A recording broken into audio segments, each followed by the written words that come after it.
Com José Moreno, investigador do ISCTE, e Paulo Baldaia, comentador habitual aqui da SIC Notícias. Boa noite aos dois. Boa noite. José Moreno, começo por si, para perguntar se já houve outras situações parecidas ou semelhantes, de fluxos deste género, mas a dimensão, 70 mil de uma vez, não mostra que houve aqui uma orquestração? Eu acho que a primeira coisa que temos de dizer é que, de facto, as redes sociais podem, por si só, gerar fenómenos deste género. Uhum. Tem acontecido no passado, inclusivamente em Ceuta já aconteceu no passado, noutras ocasiões. Também foi pelas redes sociais? Também pelas redes sociais. Inclusivamente houve uma situação em 2024 em que o tipo de comunicação que houve na altura foi exatamente semelhante a este. Foi também uma interpretação errada de uma notícia, já lá iremos, que gerou um conjunto de mensagens em WhatsApp e Facebook, sobretudo, que são muito populares naquele país, e que só não deu nisto porque nessa altura as autoridades estiveram mais atentas. Há registros disso. Quais autoridades? Estás a falar de Marrocos ou de Ambas, Espanha? as de Marrocos e as de Espanha. Ambas estiveram mais atentas nessa altura e impediram que aquilo acontecesse. Desta vez, aparentemente, ou por falta de zelo ou por manifesta vontade que algo acontecesse, de facto não aconteceu a mesma coisa e houve, de facto, mensagens trocadas nos dias anteriores e que despoltaram num movimento que começou nos dias anteriores, mas que se materializou naquele momento, naquele final daquele dia. E, portanto, mas foram muito geradas nas redes sociais com, digamos assim, provavelmente com alguma falta de zelo das autoridades, que deveriam ter esse zelo. Mas as redes sociais são um meio para difundir a mensagem, mas alguém está por trás da mensagem. A mensagem, neste caso, repare, a mensagem mais importante que gerou esta situação foi exatamente aquela questão de o Supremo Tribunal Espanhol ter dito que não se poderia devolver imediatamente os imigrantes que chegassem a nado, chegassem por mar. E isso foi essa informação, junto com um conjunto de outras informações, que despoltou uma série de mentiras, de desinformações, portanto, mentiras, que circularam nessas redes sociais e que levaram as pessoas a acreditar que, de facto, neste dia, a fronteira estaria aberta. Aliás, eu destaco uma coisa muito curiosa, que já andam a circular no WhatsApp e no Facebook, em Marrocos, informações de que no dia 15 irá acontecer outra coisa semelhante a esta. Neste momento, o tipo de mensagens que andam a circular apontam para esse dia. E eu próprio estive a ver algumas dessas mensagens, embora estivessem em árabe, conseguem-se depois traduzir, de alguém que dizia: alguém vai no dia 15 para ter companhia. Portanto, eles movimentam-se, os jovens que frequentam estas redes sociais, estes grupos de WhatsApp e de Facebook, combinam estas coisas nesses grupos e, portanto, isso é natural que aconteça. Claro que há todo um conjunto de fatores que contribuem ou não para isto avolumar. E isto pode acontecer outra vez. Já volto a si, porque é ao Paulo. Mas quem é que, para além de Marrocos, estaria interessado numa situação destas? Nós não podemos partir, ou fazer essa lógica direta de a quem é que interessa para percebermos quem é que fez. Circularam muitas notícias sobre quem poderia estar interessado. Seguramente a colaboração ou a cooperação que era exigida a Marrocos, sabendo alguma coisa, para informar Espanha. Marrocos diz que fez um alerta, a Espanha já disse que não é verdade, que não recebeu alerta nenhum, mas isto não foi de uma hora para a outra, não é? Isto foi acontecendo durante dias. Como estava o José Moreno a dizer, estamos já a pensar no dia 15 o que é que pode acontecer. Mas a invasão foi de uma hora para a outra. Trabalhar. Não acontece de um momento para o outro porque há informação nessa altura. Ou seja, para isto funcionar é preciso ir alimentando, criando a expectativa de que alguma coisa vai acontecer. E depois há um momento em que alguém faz explotar o acontecimento, diz: as fronteiras estão agora abertas, é possível que quem chegue do lado de lá vai ter direito a papéis para ficar em Espanha.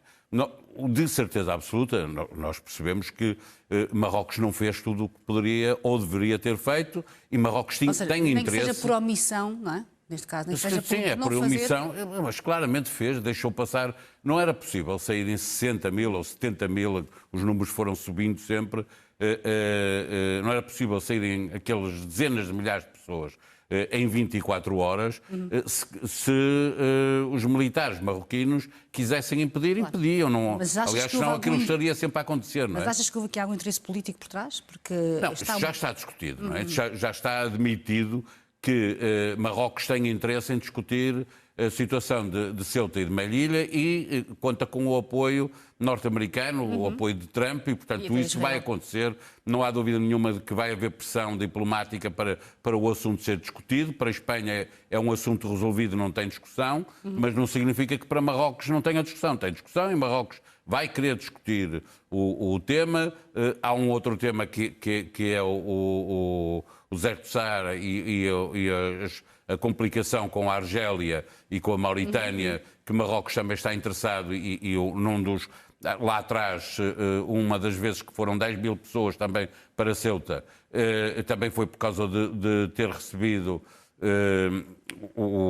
alguém da Frente Polisária, um dirigente para ser tratado à doença da Covid, e isso fez com que Marrocos utilizasse esta arma da pressão migratória sobre Espanha. Vai acontecer mais vezes. É multifatores, não é? Aqui há várias. Mas é sempre uma guerra é uma guerra diplomática com Espanha, e também com Espanha, que Marrocos sabe utilizar a fronteira. Não é a primeira vez que acontece. Sim. Na Turquia também já aconteceu para a Europa, já aconteceu com a Bielorrússia na Polónia, já aconteceu com a Rússia na Finlândia. Tudo isto é já uma arma. As migrações são hoje a coisa que mais polariza as sociedades no mundo ocidental todo. E, portanto, isto vai piorar, não tem tendência para melhorar, tem tendência para piorar. Falar em piorar, o José Moreno dizia há pouco que dia 15 já está a ser marcado, passa a expressão, mas há o risco de termos um novo episódio deste género? Eu acho que dificilmente terá o mesmo impacto que este. Até porque já estão escaldados. Não é? Claro, exato. Já aprenderam que não vale a pena fazer. Mas de facto há essa informação circular. Os colegas espanhóis da Maldita, por exemplo, que é um fact-checker espanhol, recolheu vários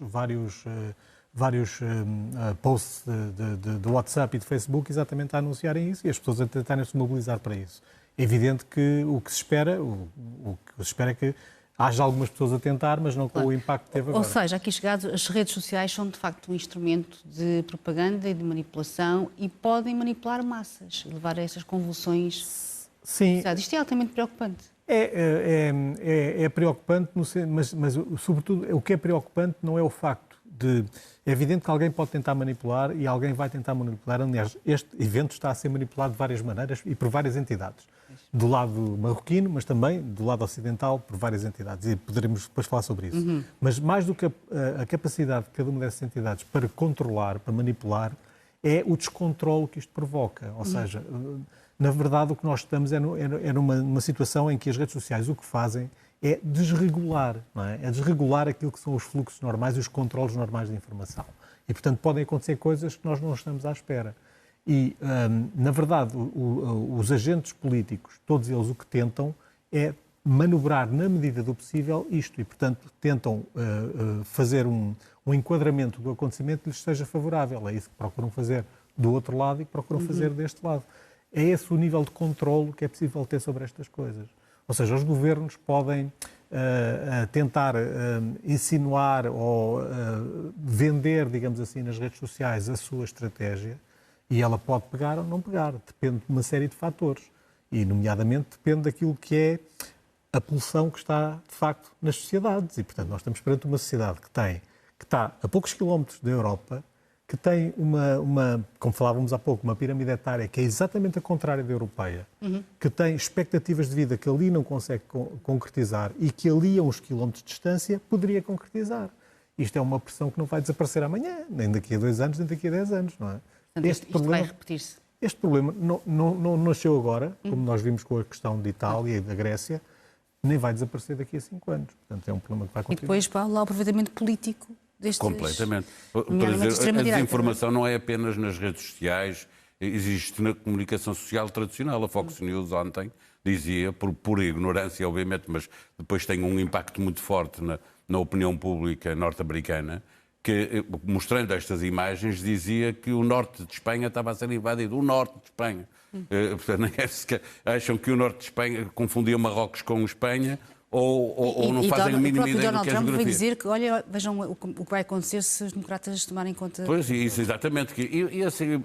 No dia em que isto aconteceu, eu estava aqui neste estúdio e o meu comentário era no sentido de dizer que estas imagens de milhares de pessoas a chegar pelo mar a um enclave espanhol no norte da África, iriam provocar um tsunami político na Europa. E foi o que se viu, porque estas imagens vão durar anos, muitos anos. Nós, durante as redes sociais, vão estar a replicar estas imagens e pô-las em todo o lado. A qualquer altura vão aparecer imagens do final da semana passada, daqui a 2 ou 3 anos, ou 4, os que forem, a dizer que é num país qualquer europeu, num sítio qualquer que não tem nada a ver, e depois muita gente vai convencer-se que é verdade, e depois vamos ver, e é aquelas notícias que nós estamos sempre a desmentir. É para isso que existe o Verifica-SIC, é exatamente para que as pessoas percebam que nem tudo o que está na internet é verdade. E isto alimenta a narrativa da extrema-direita. Completamente, porque a ideia de que está aqui uma polarização, sem dúvida nenhuma, e aproveita sobretudo acontecimentos deste tipo, aproveitam sobretudo à extrema-direita. Mas também é verdade que é preciso dizer que o governo espanhol falhou.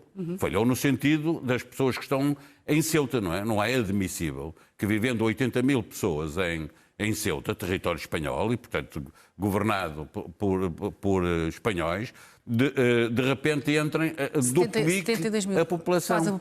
Duplica a população. Isto deve ser terrível para quem está. Imaginemos em Lisboa que entravam 400 mil pessoas em 24 horas em Lisboa, que não tinham nem o que comer, quanto mais estavam descalços. Houve desleixo. O governo espanhol tem a obrigação, como estaríamos a dizer aqui se fosse o nosso governo, de qualquer cor política, tem a obrigação de defender o seu território e as pessoas que vivem ali em Ceuta. Aquilo que aconteceu, obviamente que a responsabilidade não é alguém provocou aquilo, mas há uma responsabilidade do governo espanhol de garantir a segurança daquelas pessoas. Não pode ter a desculpa. Mas também não houve uma reação extemporânea de Giorgia Meloni? Não, de todos. Isso é outra coisa. Ou seja, do ponto de vista que eu aliás, governos de centro-direita e de centro-esquerda a aproveitar, a querer estar muito rapidamente ao lado da direita populista, para condenando Espanha quando Espanha estava a precisar de ajuda e de solidariedade. Não é? Aquilo que aconteceu há poucos anos em Lampedusa, em Itália, mereceu a solidariedade de toda a Europa. A Espanha também lá esteve a ajudar a Itália. Quando aconteceu aquilo que estava a referir há pouco, na fronteira polaca e na fronteira da Finlândia, toda a Europa se uniu solidária com estes dois países. Portanto, aquilo que aconteceu desta vez não se admite. E porquê é que aconteceu? Porque é um governo de esquerda que tem uma política em contraciclo àquilo que está a acontecer em toda a Europa. Portanto, já está a legalizar imigrantes quando toda a gente está a querer empurrar os imigrantes para fora, porque considera que há demasiados imigrantes. Há vários países a fazer isso, até a Alemanha, que foi quem mais recebeu refugiados da Síria, está agora a discutir a maneira de os sírios como já acabou a guerra na Síria, a Alemanha quer mandar milhares de sírios de volta para a Síria, porque entende que não tem condições de os ter na Alemanha. Portanto, no momento em que estamos a fazer este debate em toda a Europa, a extrema-direita aproveitou aquilo que aconteceu, na minha opinião, de forma oportunística e lamentável, porque o que era preciso, depois pode-se discutir se é preciso mais reforço das fronteiras externas. O que não se pode dizer, porque não é verdade, é que o espaço de Schengen alguma vez tenha estado em perigo, porque não esteve.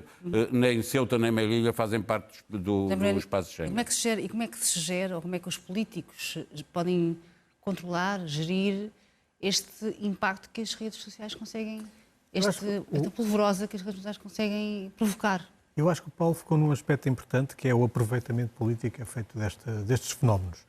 E, de facto, aqueles partidos, aquelas fações políticas que obtêm mais sucesso são aquelas que melhor conseguem potenciar estes fenómenos, que melhor conseguem aproveitar estes fenómenos.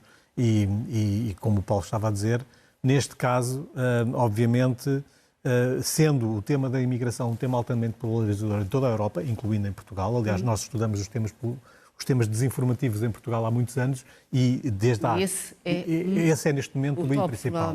Não era, porque em 2019 era a corrupção, não se falava de outra coisa em termos de desinformação, senão de corrupção. Os políticos corruptos, etc. Atualmente... Passou a ser a imigração. Mas isso tem a ver com o quê? Com o crescimento também dos partidos? E tem a ver com o crescimento da imigração em Portugal. Era um tema que não era visível em Portugal, não tinha visibilidade nas ruas e agora tem. E a partir do momento em que tem, qualquer sociedade reage à imigração. Umas reagem mais, outras reagem menos. Umas pessoas reagem mais, outras pessoas reagem menos. Depende também da imigração, se ela é culturalmente mais próxima, se é culturalmente mais distante, mas que gera fenómenos de antipatia que depois se refletem nas redes sociais, gera. E é isso que está a acontecer em Portugal e em toda a Europa. Aliás, e, portanto, há partidos e governos na Europa que aproveitaram este fenómeno para tentar, servir o seu público eleitoral. E eles sabem que uma boa parte desse público eleitoral é sensível... E tem medo de perder para a direita radical. Aconteceu na Alemanha com o governo do SPD, está a acontecer agora com o governo de centro-esquerda na Dinamarca, que foi um dos primeiros... Juntou-se logo a Meloni a pedir que a Espanha saísse de Schengen. Esse governo é muito curioso, porque esse governo é de centro-esquerda e desde há muito tempo que tem uma posição em relação à imigração que é muito parecida com os governos de centro-direita. Portanto, é um governo de centro-esquerda que escolheu uma opção diferente na questão da imigração. O argumento que eles dão, e eu tive a oportunidade de ler há pouco tempo sobre isso, é que de facto o problema existe. O problema existe. Existe um problema de imigração na Europa e da maneira como as pessoas dos países lidam com essa imigração. Este não pode ser ignorado. E o que está subjacente a este raciocínio é que a esquerda, noutros países, tem ignorado esse problema. Mas é sobretudo em Espanha que agora está a questão, não é? Porque Espanha está com uma política migratória completamente em contraciclo com o que está a acontecer no resto da Europa e, portanto, é um alvo fácil para a extrema-direita ou a direita populista e mesmo os partidos da direita mais tradicional e de centro-esquerda têm tendência de não querer que o espaço seja ocupado por essa direita e, portanto, defendem políticas. O governo trabalhista no Reino Unido está a fazer exatamente a mesma coisa. Estão com uma política cada vez mais parecida em matéria de imigração. O que está a acontecer é que todo o campo político está a aproximar-se da direita populista que agarrou e que cresceu muito com este tema. E, portanto, os partidos políticos tradicionais estão a tentar agarrar-se a uma política mais restritiva em relação à imigração, julgando que com isso conseguem impedir que a direita populista chegue ao poder. Só para terminar, não há forma de combater esta difusão de informação falsa, estas campanhas? Acho que a única forma é as pessoas estarem atentas. É o que se chama literacia mediática e digital. É as pessoas aprenderem a lidar com estes fenómenos, porque que vai aparecer informação falsa sobre outros temas nos próximos tempos, vai aparecer. E, portanto, é preciso que as pessoas olhem para elas e não se deixem enganar por elas como os adolescentes. Nós vemos que estão muito receptivas, não é? O que vem ali. Não se deixarem enganar como os adolescentes marroquinos se deixaram enganar, porque ouviram uma informação de que o Supremo Tribunal de Espanha tinha facilitado a entrada no país e foram atrás daquilo. Aliás, vemos a quantidade de boias que havia nas praias. As pessoas muniram-se de boias para poderem chegar pela água, porque podiam ter vindo pela terra, mas porque tinham que chegar pela água, por isso vieram de boias. E, portanto, foram enganadas por essa informação. Tal como em Portugal, houve pessoas que foram enganadas no sentido que nós devíamos limitar a questão de Schengen, quando, na realidade, como o Paulo estava a dizer, Schengen nunca esteve em causa. As pessoas não podem chegar de Ceuta à Europa continental. E mesmo para saírem de Ceuta têm que passar por um controle alfandegário que não é livre como é no espaço Schengen. E, portanto, houve pessoas aqui, nesta altura, algumas que me estão a ouvir, que foram enganadas com essa informação. E, portanto, essas pessoas têm que pensar quem é que me enganou, como é que eu fui enganada, têm que aprender. Mas é um paradoxo que a geração mais bem preparada de sempre, aquela que tem mais escolaridade, etc. É que se deixa enganar. É por uma razão muito simples, não é? Até têm defesas, muitos deles já começam a ter defesas. Esta geração que tem entre 15 e 30 anos. O problema é que eles vivem nas redes sociais, onde tudo é muito curto, apela à emoção, não à racionalidade. Portanto, não tem sequer o hábito de confirmar, é andar, é scroll, não é? Aquela coisa, é sempre andar, formação e depois tudo é verdade, tudo é mentira, não é? Tudo igual. Só um dado, para terminar, a população marroquina, metade da população tem menos de 30 anos. E a maneira principal como recebem notícias é nas redes sociais e vídeo vertical, ou seja, TikTok. Portanto, é assim que eles se informam. E a nossa também, provavelmente. E a nossa juventude também. É menos. É isso. Lembrando-me, Paulo Baldaia, muito obrigado aos dois. Boa noite. Obrigado.